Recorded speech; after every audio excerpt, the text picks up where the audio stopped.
আরজি করের এই মুহূর্তে পড়াশোনার অবস্থাটা কেমন?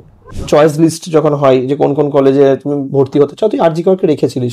এই যে আরজি করে সবসময় এরকম করে যাচ্ছিস, তো সিআরপিএফ, বিএসএফ বা এই ধরনের যারা আছে, এখন পুলিশ প্রচুর মাঝে মাঝে সিবিআই ভিজিট করে, তো সেই জায়গাটায় দাঁড়িয়ে ভয় লাগে যে কলেজে এত পুলিশ, মানে এরকম কলেজ তো নিশ্চয়ই সত্যি আছে। বলতে কলেজে তো আমি এমনি দেখি, আমাদের বিল্ডিং এ ঢুকতে গেলে আমরা সিআরপিএফ কে দেখি। আচ্ছা, তোকে আমি আরেকটা কথা জিজ্ঞেস করবো। যবে থেকে অভয়ের ঘটনাটা ঘটেছে, প্রতিবাদ চারিদিকে চলেছে, আরজি করে তো চলেইছে, তো তুই এই জিনিসটাতে কিভাবে পার্টিসিপেট করেছিলিস বা কতটা তোর এখানে সাপোর্ট ছিল?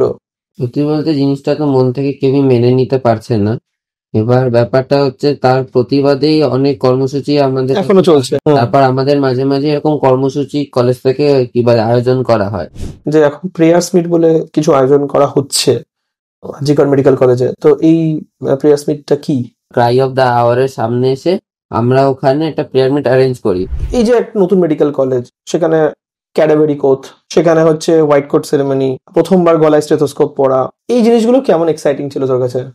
জিনিসটা সত্যি বলতে প্রচন্ড এক্সাইটিং ছিল।